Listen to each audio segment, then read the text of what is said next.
Panorama group, जो सोचता है वो करता है। आपके अपने सपनों का आशियाना।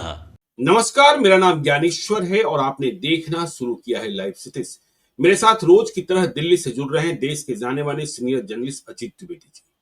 अजीत जी, बिहार में चुनाव है और तेजस्वी यादव सबसे प्रबल दावेदार हैं यदि नीतीश कुमार सत्ता से हटते हैं। लड़ाई त्रिकोणीय है, प्रशांत किशोर भी मौजूद हैं। प्रशांत किशोर किसका खेल बिगाड़ेंगे, अपना खेल कितना बनाएंगे, यह आगे आने वाले दिनों में पता चलेगा क्योंकि उनकी तैयारी भी पूरी है। लेकिन एक बात कही जाती है कि घर के भीतर जब लड़ाई हो तो बाहर की लड़ाई और कठिन हो जाती है। जब अपनों से लड़ना हो तो रास्ते और कठिन हो जाते हैं। घर में शांति बाहर की लड़ाई को जीतने के लिए सबसे पहले आवश्यक है। लेकिन आरजेडी, जिसके बारे में कांग्रेस भी कंफ्यूज्ड है कि तेजस्वी यादव को मुख्यमंत्री हम घोषित करें कि न करें, यदि करें तो इसके फायदे क्या हैं, न करें तो इसके फायदे क्या हैं, दोनों स्थितियों में नुकसान क्या है। तो तेजस्वी यादव की जो शक्ति है, या यूं कहें आरजेडी की जो शक्ति है, जिसके कारण कहा जाता है कि वो हमेशा सत्ता के करीब रहती है, 32% वोट का आधार, मतलब यादव और मुसलमान। तो देखिए, दोनों ही मोर्चों पर चुनौतियां मिल रही हैं। तेज प्रताप यादव, तेजस्वी यादव के बड़े भाई, लालू यादव के बड़े बेटे और राबड़ी देवी के लाडले। तेज प्रताप यादव अब पार्टी से बाहर किए जा चुके हैं, परिवार से भी निकाला मिल चुका है। लेकिन तेज प्रताप यादव बदला साधने के मूड में है और उनके पीछे कोई ना कोई शक्ति तो खड़ी हो गई प्रतीत होती है, जिसके कारण तेज प्रताप यादव की सक्रियता बढ़ी हुई है। और यह बढ़ी हुई सक्रियता तेजस्वी यादव के लिए खतरनाक है, महागठबंधन के भविष्य के लिए खतरनाक है, संभावनाओं के लिए खतरनाक है। पिछले दिनों आपने देखा कि किस तरीके से तेज प्रताप यादव राघोपुर पहुंच गए। राघोपुर जाना सीधे तौर पर तेजस्वी यादव को चुनौती देना था। लाखों की राहत सामग्री लेकर पहुंचे और यह भी कह दिया कि आपका जो प्रतिनिधि है वह तो डांस में व्यस्त है, मैं आपके पास आया हूं राहत पहुंचाने।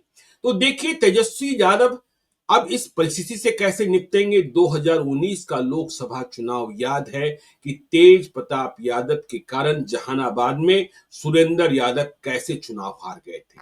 अब देखिए, जो पॉलिटिकल पंडित हैं वह कह रहे हैं कि जो वोट है आरजेडी का वह तेजस्वी यादव के साथ ही है। लेकिन बिहार में जब चुनाव है और जहां नजदीकी मुकाबले हैं, वहां तेज प्रताप यादव क्या खेल करेंगे।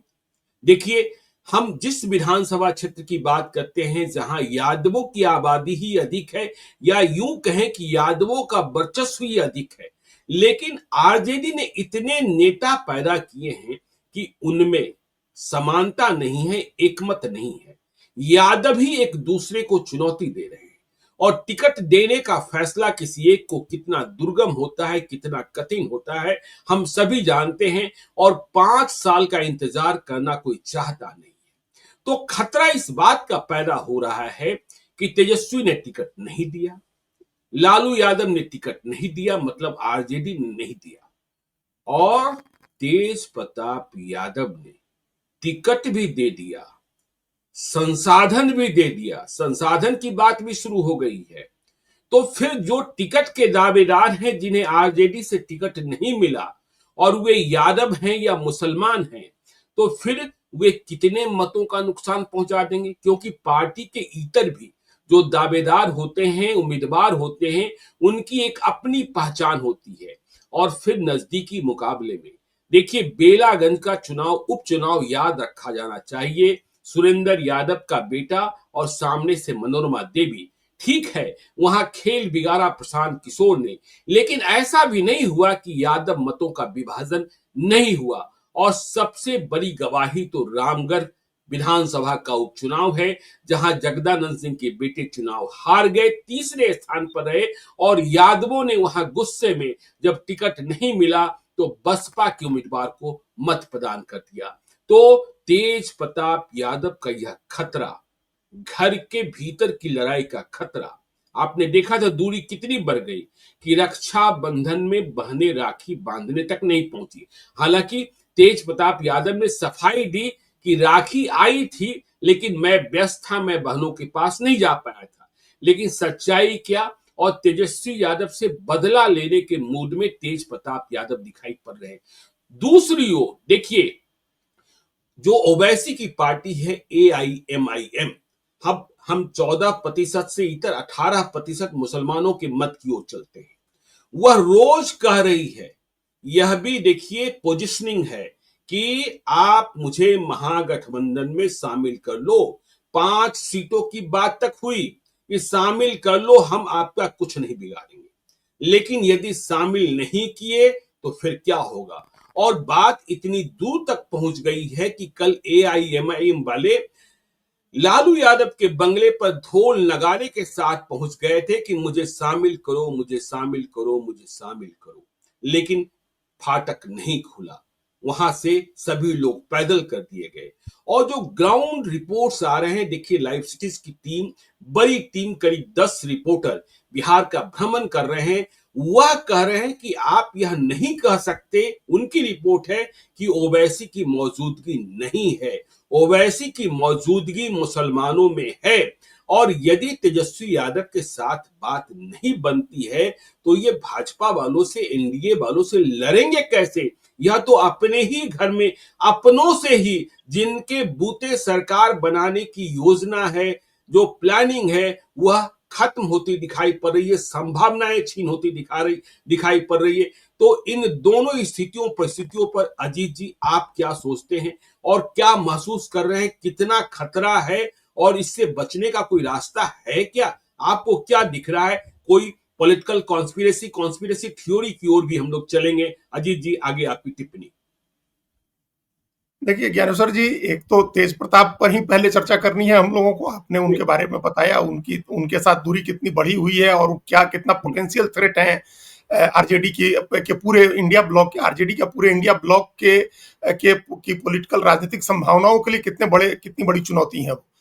तो आमतौर पर क्या, हम लोग उस दिन भी थोड़ी सी चर्चा हुई थी, आमतौर पर लोग इस बात को खारिज कर देते हैं कि भाई कोई सफल नहीं हुआ, जब साधु यादव सफल नहीं हुए, या सुभाष यादव सफल नहीं हुए, या फला जब अमुक जी सफल नहीं हुए, जैसे झारखंड की भी लोग मिसाल दे देते हैं कि भाई बाहर हो गई सीता सोरेन जेएमएम से, तो क्या कर लिया उन्होंने, उल्टे उनकी सारी राजनीति खत्म हो गई, एमएलए होती थी वो भी नहीं हुई।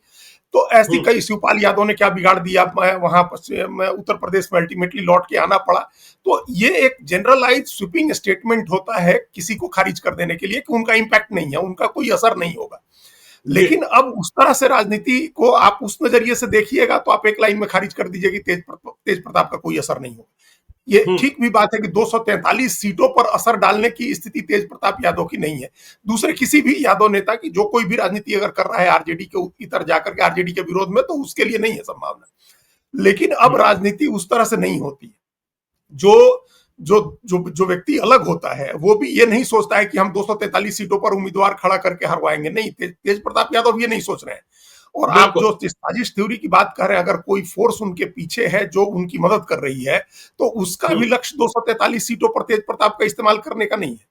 उसका भी लक्ष्य ज्यादा से ज्यादा 10 से 15-20 सीटों पर उनका इस्तेमाल करने का है। उनका भी लक्ष्य उतना ही होगा कि इतनी सीटों पर इनका इस्तेमाल हो सकता है। तेज प्रताप यादव भी अपने स्ट्रेंथ को, अगर हम ये मान लें कि कोई उनके पीछे नहीं है, हम लोग उस पर बाद में आएंगे, अकेले भी अगर अपनी तैयारियों के हिसाब से वो कर रहे हैं, जैसे उन्होंने एक पार्टी बना ली, उनके समर्थकों ने पार्टी बनाई, उनका जो सबसे पसंदीदा वाद्य यंत्र है बांसुरी, उस पार्टी का चुनाव चिन्ह हो गया। उन्होंने 5 दलों के साथ तालमेल कर लिया, जिसमें एक दल निषाद पार्टी के नेता, निषाद पार्टी मतलब मल्लाहों की पार्टी है, जिसके नेता किसी समय मुकेश सहनी के साथ ही जुड़े होते थे। एक भोजपुरिया समाज टाइप का एक भोजपुरी का मोर्चा है। तो 5 पार्टियों के साथ उन्होंने तालमेल कर लिया। अगर ये 5 या 6 पार्टियां जो हैं मिल करके 15 या 20 सीटों को टारगेट करती हैं, जहां इनका अपना वोट आधार है, तब तो वहां निश्चित रूप से डैमेज कर सकते हैं। टारगेटेड लड़ाई में हमेशा स्मॉल प्लेयर जो होता है वो नुकसान पहुंचा देता है। टारगेटेड लड़ेगा तो, बिखरा हुआ लड़ेगा तब नहीं, बिखरा हुआ लड़ेगा तब कोई असर नहीं होगा। 243 सीट लड़ेंगे तो तेज प्रताप एक्सपोज हो जाएंगे, उनको वोट कहीं नहीं मिलेगा। लेकिन अगर वो टारगेट करते हैं उन सीटों को जिन सीटों पर इन पार्टियों का असर होगा या उनका अपना असर होगा, तो वो निश्चित रूप से बड़ा नुकसान कर देंगे। जैसे हम लोग उस दिन भी चर्चा कर रहे थे, मान लीजिए कि वो महुआ से एमएलए रहे, तो आकर के जी। महुआ खुद से लड़ जाए तो सीट तो खराब हो गई। मतलब महुआ खुद से लड़ गए हसनपुर तो से भी जीते रहे न हैं, जीते हसनपुर से हैं। आरजेडी को तो हरवा ही देंगे। हाँ, जी। हसनपुर से अभी सीटिंग है, वहां अगर हम्म, वो किसी और को खड़ा कर देते हैं अपना मजबूत व्यक्ति तो वो सीट भी खराब कर देंगे, जीते न जीते वो बिल्कुल। अलग बात है। तो ये दो हम्म, सीटें तो हो ही गई, ये दो सीटें तो साफ साफ दिख रही है। राघोपुर में जाकर के वो राहत बांट रहे हैं। राघोपुर हम्म, की स्थिति तो उसी तरह की है ना जैसे लोकसभा चुनाव में मधेपुरा गोप का होता है, उस तरह से राघोपुर माना गया है कि भाई ये गोप का इलाका है, ये राघोपुर उनका इलाका है जहां लालू यादव भी हैं, लड़े तेजस्वी यादव, ये राबड़ी देवी भी लड़ी, तेजस्वी यादव भी लड़े, सब आदमी का ये राघोपुर सीट है। तो वहां हम्म, जाकर के वो राहत बांट रहे थे और कह रहे थे कि भाई आपका जो प्रतिनिधि है वो डांस में व्यस्त है। वहां से जितने लोग तैयारी कर रहे हैं, राघोपुर लोकसभा सीट से जितने लोग तैयारी कर रहे हैं, टिकट तो एक ही व्यक्ति को विधानसभा, मिलेगी। हाँ, विधानसभा। राघोपुर विधानसभा में जितने लोग भी तैयारी कर रहे हैं, जितने उम्मीदवार तैयारी कर रहे हैं, किसी एक को ही टिकट मिलेगी। तो जी जिन बिल्कुल। लोगों को, बाकी लोगों को टिकट नहीं मिली, उनमें से अगर किसी को उन्होंने चुनाव लड़ा दिया वहां, तो हम्म, ये भी हम लोग को एक हम लोग बार बार जो अन्य के वोट की करते हैं बात ना, उस अन्य के वोट में ऐसा भी वोट होता है कि ऐसा निर्दलीय जिसके बारे में हम्म, लोगों को पता चले कि भाई ये बहुत दिन से तैयारी कर रहे हैं, बेचारे के साथ बड़ा अन्याय हो रहा है, तो लोग उसके साथ खड़े हो जाते हैं। तो उस सीट बिल्कुल। को ले लीजिए। अरवल से उम्मीदवार जैसे घोषित कराए, वो जहानाबाद के उसी इलाके की सीट है जहां उन्होंने वो चंद्रमोहन यादव या चंद्र प्रकाश यादव किसी को खड़ा किया था। उन्होंने जी। 1200 वोट से, जिनकी वजह से सुरेंद्र यादव 1200 वोट से हार गए थे, सिर्फ 1200 हम्म, वोट से लोकसभा, नहीं तो जहानाबाद का किला तो ढह गया था उसी समय, 2019 में ही हम्म, ढह जाता, सुरेंद्र यादव उसी समय जीत जाते। तो हम्म, टारगेटेड लड़ाई अगर लड़ते हैं तेज प्रताप यादव, तो वो बड़ा सिरदर्द होगा आरजेडी के लिए, समूचे इंडिया ब्लॉक के लिए, टारगेटेड लड़ाई में। और अभी ऐसा हम्म, लग रहा है कि वो टारगेटेड लड़ाई लड़ने की तैयारी कर रहे हैं। जी। पीछे से उनके मदद की जो बात करनी है, अब पता नहीं कौन कर रहा है, लेकिन हम हम्म, आपको मतलब संक्षेप में हरियाणा के चुनाव का बीजेपी का माइक्रो मैनेजमेंट समझा रहे हैं। आप सिर्फ हम्म, एक सीट, बिहार के लोग तो बड़े होशियार हैं, देश भर के, उनको तमिलनाडु की राजनीति का भी अंदाजा रहता है। वहां की एक सीट है उचाना कला सीट, मतलब जाट लैंड है, उसी तरह जैसे मान लीजिए राघोपुर यादव का लैंड है, उस तरह से हम्म, जाट लैंड है, उचाना कला की सीट है। उचाना कला सीट पर ओम प्रकाश चौटाला के पोते लड़े, दुष्यंत चौटाला जो उप मुख्यमंत्री थे। वहां हम्म, आम आदमी पार्टी ने भी एक जाट खड़ा किया, भूपेंद्र सिंह हुड्डा ने कांग्रेस पार्टी से एक जाट खड़ा कर दिया, और 2 या 3 निर्दलीय जाट खड़े हो गए। और वहां भारतीय जनता पार्टी ने ब्राह्मण उम्मीदवार उतार दिया और भाजपा का ब्राह्मण उम्मीदवार 500 वोट से जीत गया। बताइए। 6 जी। जाट उम्मीदवारों के बीच में इस तरह से वोट कट बटा कि वहां से हम्म, बीजेपी का ब्राह्मण उम्मीदवार चुनाव जीत गया। तो ये हम्म, माइक्रो मैनेजमेंट है, ये हर सीट पर हुआ था हरियाणा में। हरियाणा में कई लोगों ने कहा कि भाजपा 90 सीट नहीं लड़ रही है, भाजपा 270 सीट लड़ रही है। हम्म, 270 सीट का मतलब कि हर सीट पर 2 उम्मीदवार एक्स्ट्रा है जो बीजेपी लड़ा रही है। तो बिल्कुल। ये इस और वो सारे समीकरण के हिसाब से लड़ा जाता है। जिस तरह से बिहार में यादव वोट के ऊपर डिपेंडेंट है आरजेडी की राजनीति या इंडिया ब्लॉक की राजनीति, उस तरह से हरियाणा में जाट वोट पर डिपेंडेंट थी कि जाट हमारे हम्म, साथ है और हम उसका वोट 26% है, हम लोग उसके दम पर चुनाव जीत जाएंगे, बाकी कुछ और हमारे साथ जुड़ जाएगा, उसी उसी भरोसे में थे। उस पूरे 26% के वोट बैंक को इस तरह से तितर बितर किया बीजेपी ने कि सिर्फ 10 सीटों की बात थी। हम वहां भी करेंगे, टारगेटेड 10 सीटें चुन करके वहां माइक्रो मैनेज किया गया, वहां इस तरह से वोट बंटवाया गया कि चुनाव बीजेपी जीत गई। अब क्या लगता है, इसका कोई कारण हमको नहीं दिख रहा है कि बीजेपी इस तरह का माइक्रो मैनेजमेंट बिहार में भी नहीं करे, बिहार में भी वो नहीं करे नहीं, कि इसी तरह। आप देखिए ना जी जी, देखिए। अब देखिए, तेज प्रताप यादव के बारे में एक नई बात चल रही, घोषी में उम्मीदवार तो घोषित कर ही दिया था हम्म, कि अब वो मोहिउद्दीन नगर से भी लड़ने जा रहे हैं। समस्तीपुर का विधानसभा क्षेत्र है मोहिउद्दीन नगर। और आप देखिए, एनडीए वालों से सीख लेना चाहिए। 2020 के लोक विधानसभा चुनाव में उपेंद्र कुशवाहा ने एक भी सीट नहीं जीती, जबकि तीसरा मोर्चा बनाकर लड़ रहे थे। हाँ, लेकिन उपेंद्र कुशवाहा की जरूरत क्या है, यह समझकर उन्हें साथ रखा गया। रखा। मुकेश सहनी स्वयं हर चुनाव हारते रहे, उनके 4 विधायक बने थे। लेकिन मुकेश सहनी की जरूरत आज महागठबंधन को भी है और मुकेश सहनी की जरूरत आज एनडीए को भी एनडीए। है। चिराग पासवान ने जब जेडीयू को टारगेट करके लड़ा तो क्या हुआ कि नंबर 3 की पार्टी हो गई। तो तेज प्रताप यादव जिस तरीके से फील्डिंग सजाने में लगे हैं, कोई ना कोई पीछे है। और तेज प्रताप यादव ने फील्डिंग सजाई, हमने उदाहरण दिया रामगढ़ का, हमने उदाहरण दिया बेलागंज का।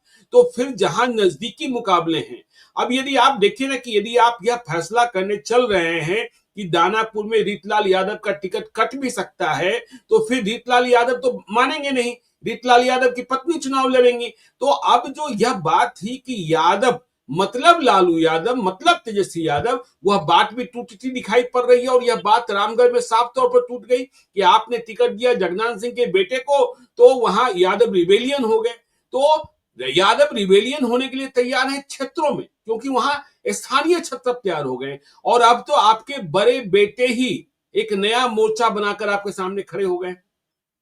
हाँ, बिल्कुल ज्ञानेश्वर जी, देखिए रामगढ़ में वही हुआ जो अंबिका यादव की फैमिली को, आपने अंबिका यादव की फैमिली के बारे में लोगों के मन में एक सहानुभूति थी कि भाई इनको जीतना चाहिए था, पहले भी ये लड़ते रहे, जीतना चाहिए था। अब किसी ने टिकट नहीं दी तो वहां जो हराने के लिए उन लोगों ने देखा कि जो हरा सकता है उसको हम लोग वोट देते जाके किसी तरह से कि ये हार जाए इनका। तो ये राजनीति हर जगह हो रही है, इस तरह से माइक्रो मैनेजमेंट हर जगह कर रही है, दूसरी पार्टियां भी कर रही हैं। आरजेडी पता नहीं और इंडिया ब्लॉक करेगा कि नहीं करेगा, लेकिन तेज प्रताप अगर इस दांव पर चलते हैं, इस सिर्फ इस राजनीति पर चलते हैं, मान लीजिए कि 20 सीटें जैसे उन्होंने आइडेंटिफाई की और ऐसी सीट आइडेंटिफाई कर ली ज्ञानेश्वर जी जहां आरजेडी यादव नहीं दे रही है, आरजेडी ने यादव नहीं दिया और वहां तेज प्रताप ने यादव उम्मीदवार उतार दिया, तो नहीं नहीं ना करते हुए भी उनको ठीक ठाक वोट मिल जाएगा और वो वोट कटेगा आरजेडी से, वो सिर्फ आरजेडी से वोट कटेगा, वो वोट दूसरे किसी को नहीं जाना है असेंबली में। तो आमतौर पर असेंबली के चुनाव में तो ये माना जा रहा था ना कि यादव नहीं छोड़ेगा किसी हाल में आरजेडी को, क्योंकि उसको तेजस्वी यादव को मुख्यमंत्री बनाना है, एक ही लक्ष्य है, उसी लक्ष्य के लिए उनको काम करना है। तो अब ये धारणा तो प्रभावित हो रही है, अभी ही प्रभावित हो रही है, और इसलिए प्रभावित हो रही है, खाली खाली तेज प्रताप यादव की वजह से नहीं प्रभावित हो रही है।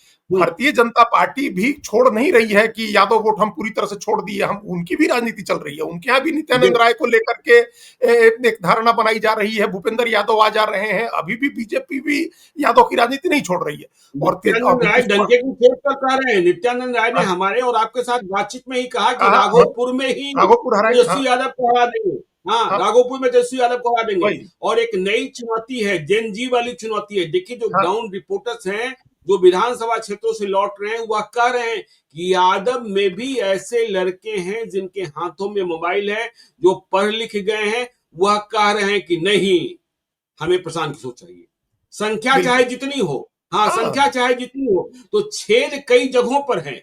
और तेजस्वी यादव को ये छेद कैसे बंद कर पाएंगे और अपने 32, अभी तो 32% से आगे बढ़ना है, और 32% में ही छेद छेद छेद दिखाई पड़ने लगा है, तो ये बड़ी समस्या होने वाली है। हाँ, तो ये जैसे प्रशांत किशोर ने जो भावना जगाई लोगों में, अब उन्होंने तो ये बताया ना कि भाई यादव में भी आपको सिर्फ एक ही परिवार दिखता है, लालू यादव को। उन्होंने कहा डंके की चोट पर कि अगर कोई अपने बेटे के बाहर किसी साधारण परिवार के यादव के लड़के को लेकर के आए लालू यादव और कहे कि इनको मुख्यमंत्री बनाइए, तो हम उनका साथ देंगे, तो वो तो कर नहीं सकते हैं वो। तो जो नौजवान यादव भी लड़के हैं, जो हम लोगों ने देखा नेपाल में इस बात को लेकर के सबसे ज्यादा विरोध इस बात का था कि बड़े नेताओं के बेटे कैसे मौज का जीवन जी रहे हैं और दूसरे जो साधारण आम आदमी है वो कितने कष्ट में है।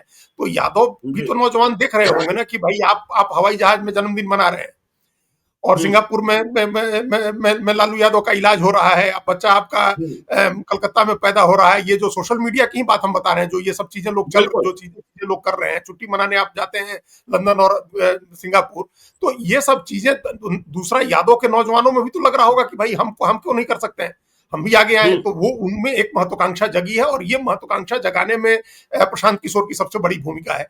तेज प्रताप हो सकता है कि उस महत्वाकांक्षा का प्रतिनिधित्व कर रहे हो कि भाई उसी परिवार के एक दूसरे बेटे को देखिए उनके साथ क्या अन्याय हो रहा है कि उनको पार्टी से भी निकाल दिया, परिवार से भी निकाल दिया, और उनकी गलती क्या है भाई। जब वो पहले शादी नहीं करना चाह रहे थे तो आपने जबरदस्ती शादी कराई, वो शादी टूट गई, अब जहां वो शादी करना चाहते हैं वहां आप नहीं करने देना चाह रहे हैं और इस नाम पर उनको घर से निकलवा दिए।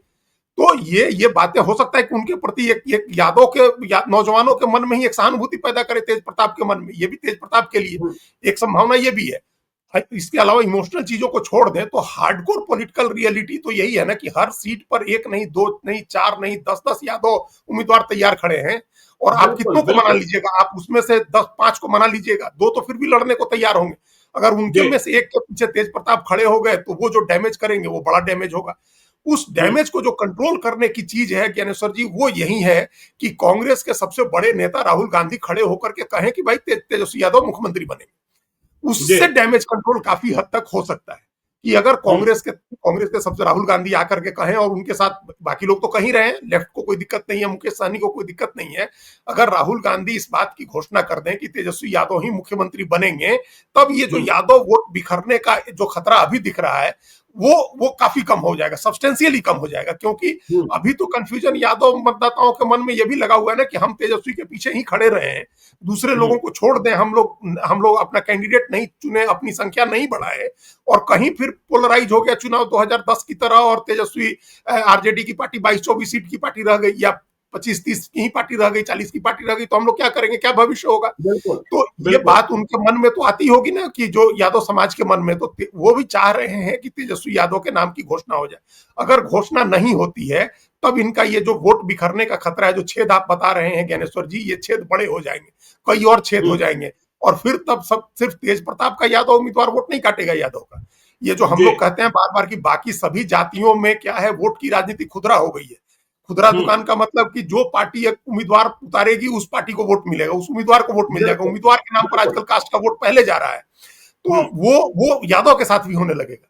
जहां बीजेपी का यादव होगा और आरजेडी का यादव नहीं है, वहां यादव उसको दे देगा। जहां जेडीयू का यादव होगा, आरजेडी कांग्रेस का यादव नहीं है, तो वो उसको वोट दे देगा।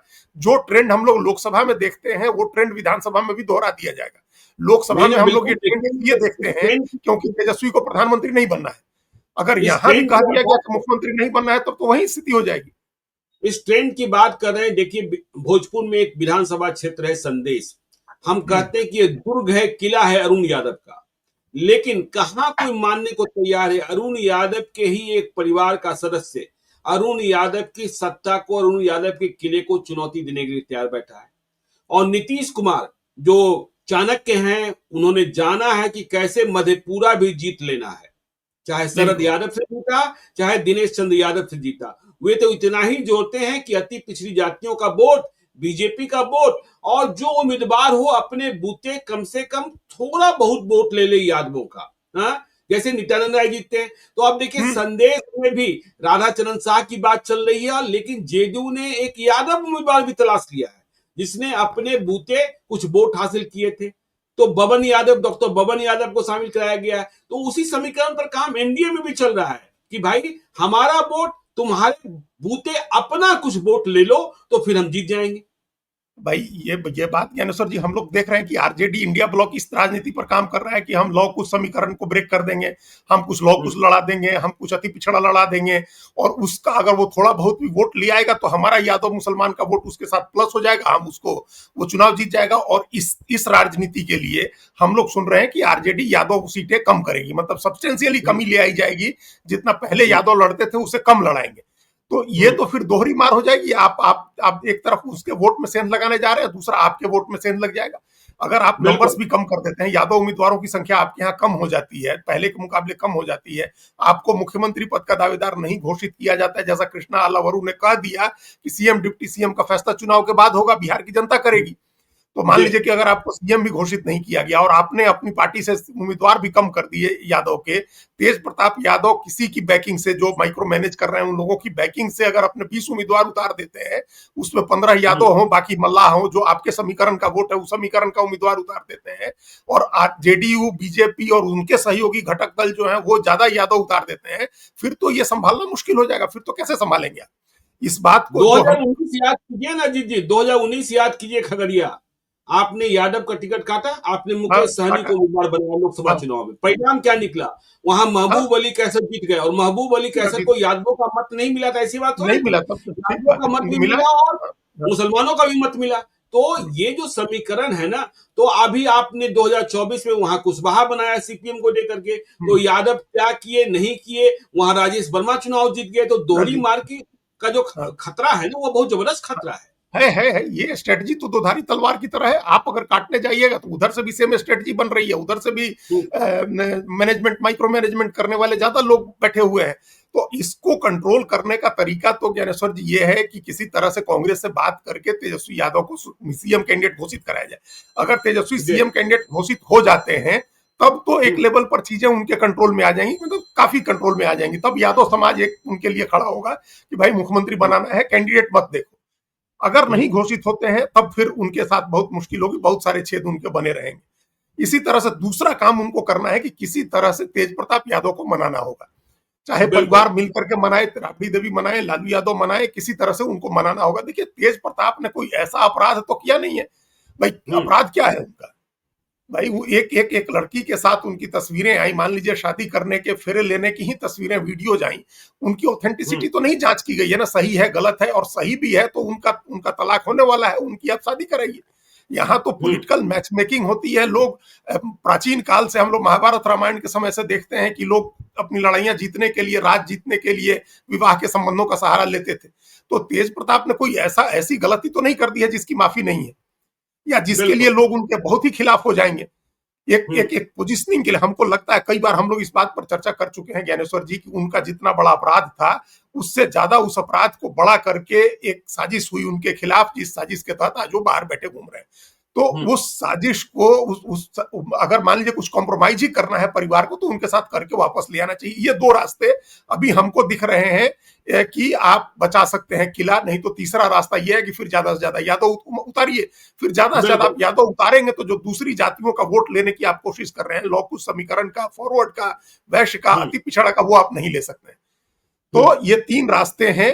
कांग्रेस से कह के किसी तरह से जो कॉम्प्रोमाइजेज करने हैं करके सीएम कैंडिडेट घोषित हुई है तो कंट्रोल होगा। तेज प्रताप को मनाइए। हाँ, इन तीन रास्तों से आगे चलते हैं। ओवैसी की पार्टी यह पोजिशनिंग करने में लगी है कि हम बिहार में महागठबंधन की सरकार बनाना चाहते हैं और हम तेजस्वी यादव के साथ खड़े हैं, लेकिन तेजस्वी यादव धक्का देकर हमें बाहर कर रहे हैं। मैं तो उनके दरवाजे पर ढोल नगाड़े के साथ गया कि आप मुझे अपने साथ रख लो, बिहार के सारे मुसलमान आपके साथ रहेंगे, लेकिन मुझे एंट्री तक नहीं मिल रही है। और फिर यह देखिए इमोशनल बातें हैं, ओवैसी को आप खारिज कर देंगे, ओवैसी को नकार देंगे, यह संभव होता दिख नहीं रहा है। तो यहां भी आरजेडी और महागठबंधन की राजनीति जो है वह साफ तौर पर फंसती हुई दिखाई पड़ रही है। जी देखिए, एक पिछली बार वो 20 सीट लड़े थे। असदुद्दीन ओवैसी की पार्टी जो ऑल इंडिया एमआईएम है, वो 20 सीटों पर लड़ी थी एक गठबंधन में, जिस गठबंधन में उपेंद्र कुशवाहा भी थे, उस गठबंधन में मायावती भी थी, बहुजन समाज पार्टी भी थी, उसमें सबसे कम सीटों पर वही लड़े थे और उनको पर सीट सबसे ज्यादा वोट आया हुआ है। बाकी पार्टियों को भी 70 सीटें 90 सीटें जिन लोगों ने लड़ी है उनको भी 5-5 6-6 लाख वोट आए हैं और ओवैसी की पार्टी को भी 5 लाख से ज्यादा वोट आया है। तो और उनके 5 उम्मीदवार जीत गए, उनके 5 उम्मीदवार जीत गए। तो ये दिखाता है, पिछली बार भी बहुत पोलराइज्ड इलेक्शन था, ये दिखाता है कि उनको वोट मिलता है एक सर्टेन इलाके में, और इस बात को वो भी जान रहे हैं, मुसलमान की मानसिकता को वो समझ रहे हैं और उनको पता है जब वो जहां मुस्लिम बहुल आबादी है, 75% 70% आबादी है, उस हैदराबाद की वो 6 के 6 सीटें जीत जाते हैं, उनकी पार्टी वहीं जीतती है, विधानसभा की सारी सीटें जीत जाते हैं, वहां कितना भी मुसलमान आप लड़ा लीजिए। तो वो सीमांचल के जिस इलाके में लड़ेंगे वहां मुसलमान को भी कोई खतरा नहीं दिखता है कि हमारा वोट बटेगा तो कोई दूसरा जीत जाएगा, क्योंकि एक सीट पर 4 मुसलमान ही लड़ रहे हैं या 3 मुसलमान ही लड़ रहे हैं, तो वहां उनको कोई खतरा नहीं है असदुद्दीन ओवैसी को देने में। ऐसी सीट पर ओवैसी की पार्टी को हो सकता है वोट न मिले जहां वोट बटने से बीजेपी या जेडीयू जीत रही और उसका कोई गैर मुस्लिम उम्मीदवार, यहां देने में दिक्कत नहीं है उनको। यहां मान लीजिए 10 सीटें तो ऐसी होंगी ही कम से कम, जिन 10 सीटों पर टॉप 3 उम्मीदवार मुसलमान हो, उसमें एक ओवैसी का भी होगा, तो वहां देने में, वोट बटने में भी कोई दिक्कत नहीं, उनको पता है कि यहाँ कोई ना कोई मुसलमान जीतेगा। इसका फायदा उठाते हैं ओवैसी। लोकसभा चुनाव में हम लोगों ने देखा कि तीनों पार्टियों के उम्मीदवार मुस्लिम थे। नीतीश कुमार ने भी मुसलमान उम्मीदवार उतारे, कांग्रेस के भी मुस्लिम उम्मीदवार थे और ओवैसी के भी मुस्लिम उम्मीदवार थे, तो उनको 4 लाख वोट आया। तो उस 4 लाख वोट से ही वो 4 सीटें जीत जाएंगे वहां। तो इसलिए ये बात, इस भ्रम में नहीं आरजेडी को रहना चाहिए है कि इस बार मुस्लिम बहुत गोलबंद है, क्योंकि उसको ये खतरा दिख रहा है कि इस बार बीजेपी अपना मुख्यमंत्री बनाएगी। ये बात सही है। विधानसभा का उपचुनाव, अजीत जी आपको याद है गोपालगंज विधानसभा का उपचुनाव केवल ओवैसी की पार्टी से आरजेडी हार गई। याद कीजिए कोरनी का उपचुनाव कैसे पराजय मिली। ठीक बात। तो जिस तरीके से कोई रास्ता तो निकालना होगा आपको है। गोपालगंज और कुढ़नी जैसे इलाके में भाई 11,000 वोट अगर आ रहा है तो ये मामूली बात नहीं है ना। 8,000 से 9,000 एक जगह 11,000 वोट आया, तो ये मामूली चीज नहीं है। गोपालगंज और कुढ़नी आपने ठीक याद दिलाया दोनों का। तो जब ये इलाके रिस्क वाले जोन है, वो तो नॉन रिस्क जोन है, वो नॉन रिस्क जोन है, वहां उनको पता है कि यहाँ कोई ना कोई मुस्लिम जीतेगा, तो वहां तो जिता देंगे वो ऐसी को। और हर बार ये नहीं हो सकता ना कि आप पार्टी तोड़ दीजिए। इस बार तो हो सकता है कि सहानुभूति भी हो कि भाई इनकी पार्टी तोड़ी गई थी तो इनको और मजबूत करो। तो ये खतरा भी है। और वो इस बात की चिंता जरूर होगी कि अगर इस बार एनडीए जीतेगा तो बीजेपी का मुख्यमंत्री बनेगा, इस चिंता में मुसलमान एकजुट हैं। लेकिन ये एकजुटता पूरे प्रदेश में दिखेगी। सीमांचल का इलाका अलग है, क्योंकि वहां हम फिर दोहरा रहे हैं कि वोट कटने से कोई उनको रिस्क नहीं है कि कोई दूसरा जीत जाएगा यहाँ, तो वो रिस्क नहीं है, तो वो ओवैसी को जिताएंगे, क्योंकि उनको बहुत एक बड़ा तबका है, जिस जैन जी और जिन युवाओं की बात हम कर रहे हैं यादव के संदर्भ में, उसमें देश भर के मुस्लिम युवा जो हैं वो ओवैसी को सुनना पसंद करते हैं, उनकी पार्टी को पसंद करते हैं, उनका एजेंडा पसंद आता है उनको। और अब तो ओवैसी ने पहलगाम कांड के बाद एक ऐसी इमेज अपनी बनाई है जो इमेज उनको ज्यादा बड़े बड़े वर्ग तक पहुंचा सकता है। उन्होंने बाकी किसी दूसरे नेता के मुकाबले उनकी पोजीशनिंग बेहतर हुई, उन्होंने देश की बात जाकर के दूसरे किसी नेता से ज्यादा बेहतर ढंग से कही। इस्लामिक कंट्री के सामने भी उन्होंने जिस तरह से पाकिस्तान को धोया और पाकिस्तान की जिस तरह से उन्होंने आलोचना की पहलगाम कांड के बाद, जिस तरह से वो खड़े हुए, तो उनकी ब्रॉडर एक्सेप्टेबिलिटी हुई है। और अख्तरुल ईमान एक ऐसे नेता है जो लगातार जमीन पर काम कर रहे हैं। ये मैसेज, एक चिट्ठी लिखी गई थी पहले लालू यादव के नाम से, एक चिट्ठी लिखी गई थी कि भाई हमको शामिल करा लीजिए। कांग्रेस को भी चिट्ठी लिखी गई थी। एनडीए का समूचा, मतलब इंडिया ब्लॉक के समूचा, उसको एक संबोधित करते हुए चिट्ठी आई थी कि हमको शामिल करा लीजिए। तो एक तो ये भी मैसेज होगा ना, जनता तो ये समझेगी कि भाई इन्होंने तो कोशिश की अपनी तरफ से, ये तो दोषी नहीं है गठबंधन तोड़ने के, आपने इनको शामिल नहीं कराया, कोई टैक्टिकल अलायंस भी आपने नहीं किया। अगर टैक्टिकल अलायंस भी करते हैं तब भी एक बात समझ में आती है, लेकिन अगर टैक्टिकल अलायंस भी नहीं करते हैं तो मुस्लिम वोट, और अगर उस बीसी सीट लड़ते हैं वैसी, इस बार भी मान लें कि हम बीसी सीट लड़े, तो वो 20 सीट तो निश्चित रूप से डैमेज कर देंगे, वैसी अलग डैमेज कर देंगे और तेज प्रताप अलग डैमेज कर देंगे, तो आपका तो 32% का वोट है, वही आधार बचाना मुश्किल हो जाएगा। बिल्कुल। तो इन दोनों के बारे में आरजेडी के जो भी लीडर आरजेडी ही नहीं, कांग्रेस के भी जो इंडिया ब्लॉक के कर्ता धर्ता नेता हैं, उनको इस बारे में गंभीरता से सोचना चाहिए। अब एक वैचारिक समस्या आएगी कि आप ओवैसी को कैसे अपने साथ ले लें, देश भर में क्या मैसेज जाएगा, कट्टरपंथी होने का, विभाजनकारी होने का जो पार्टी की इमेज बनी हुई है, और कांग्रेस आरजेडी जैसी पार्टियों ने ही उनकी इमेज बनाई है कि बीजेपी की बी टीम है। तो आप जब ये कहते हैं कि वो बीजेपी का काम करते हैं, फिर आप उनको ले भी नहीं सकते हैं। ये भी ये सांप चुचुंदर वाली स्थिति है ना, कि भाई आप निकल गए तो मर जाएंगे और उगल दिए तो अंधे हो जाएंगे, ये वाली स्थिति हो गई है वहां ओवैसी के मामले में भी और तेज प्रताप यादव के मामले में भी। तेज प्रताप यादव का मामला तो फिर भी थोड़ा ठीक है, लेकिन ओवैसी का मामला बहुत डायसी है, बड़ा दुविधा वाला है बीजेपी के, आरजेडी और कांग्रेस के लिए। चलिए, ये दोनों रास्ते जो हैं बहुत ही कठिन हैं, और देखिए महागठबंधन के सामने खतरा अपनों से है, यादव के मतों से, मुसलमान के मतों से। और यदि 15 से 20 सीटों पर भी यदि तेज प्रताप यादव ने खेल बिगाड़ दिया, तो फिर सत्ता की लड़ाई में बहुत दूर चले जाएंगे तेजस्वी यादव और महागठबंधन। तो आगे भी चर्चा जारी रखेंगे, बिहार की जमीनी सच्चाई बताते रहेंगे। आप देखते रहिए लाइव सीरीज को। यदि अब तक आपने हमारे यूट्यूब चैनल लाइव सीरीज को सब्सक्राइब नहीं किया है तो जरूर कर लीजिएगा, और यदि इस वीडियो को आप फेसबुक पेज के माध्यम से देखो, पेज को लाइक कीजिएगा, हैंडल एक्स पर भी हमें फॉलो कीजिए।